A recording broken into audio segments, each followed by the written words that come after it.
that was very interesting. I think it was our first time in Colombia, and I think the festival was insane. It was so huge, and people were crazy and wild, and it was. So I remember it very well. It was a great show. It was really, really great.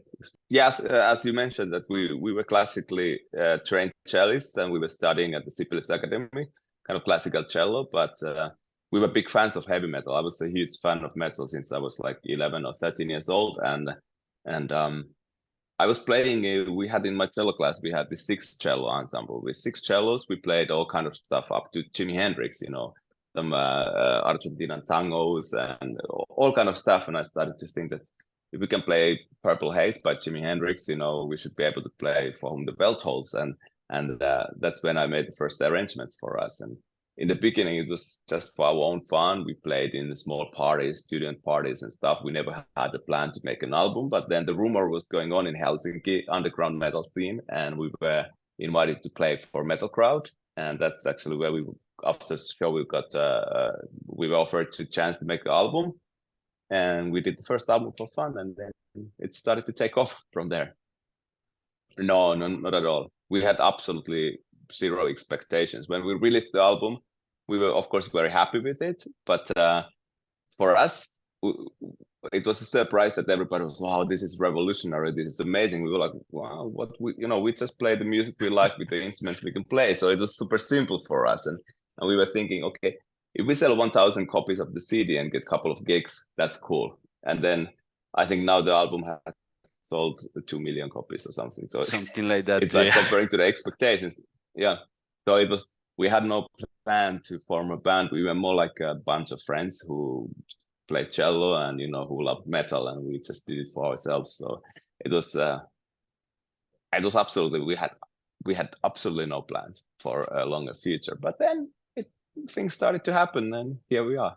The thing why we ended up on making fully instrumental album with original music, there were a couple of factors in there. Just before the album, we did this anniversary tour of Plays Metallica by 4 cellos. So that tour was like fully instrumental and just the cellos, and it was so much fun to go back to our roots, but with all the experience we have gained over all these years.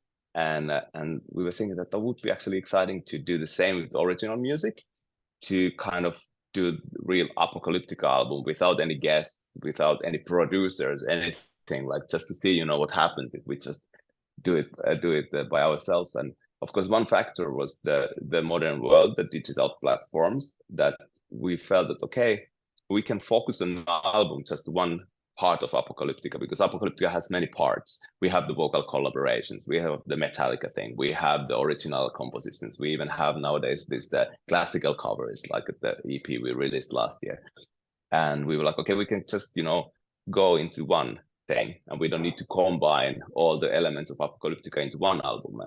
And it was a very exciting journey. We literally locked ourselves in the studio and didn't talk to anybody and didn't ask anybody's opinion. We just made an album that we wanted to make, and it was exciting. So we always want to find the new different ways to make music, to stay excited, not to always do the same as we are used to, but that would be just like staying in the comfort zone, and nothing exciting happens usually in the comfort zone. So you need to make yourself uncomfortable trying to do something that you don't actually know how to do it and what you're doing. So that's kind of the main petrol for Apocalyptica's engine. Yeah, actually, that's nice that you say it, so, because that's exactly what we want to create with the instrumental music, that we want to create a platform where every listener can explore into their own mind and emotions, and have the freedom to experience the music their own personal way. And we are not telling, we are not defining, and that's why I don't like to explain music. It's better that it's not explained, because everybody feels it differently, and I don't want to tell anybody how they should feel or what they should think when they listen to our music. And I think that freedom belongs to the listener. And I don't know. I personally, when I write music, I don't think anything particular, that okay, now this song is about that and that and that. I just go with the flow, and the music kind of tells me what it needs to be done for it. It's this kind of journey. I don't know where it's gonna end up, you know, Right. when writing the music. So of course it's a different thing if you write music for a movie or a theater piece or something. Then there is a certain, you know, already, okay, this piece that's about this kind of it needs to support this and this element or emotion or tell this part of the story. But with instrumental music, for me, it's more like a free platform of experience.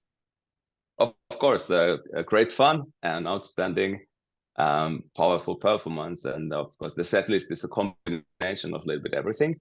So there's a little bit Cell Zero, there's Frankie Paris is joining us as a singer, touring singer. So there's going to be some of the vocal songs and a little bit Metallica, a little bit other instruments also. It's music from all eras of Apocalyptica, but it's going to be great fun. It's going to be entertaining and powerful.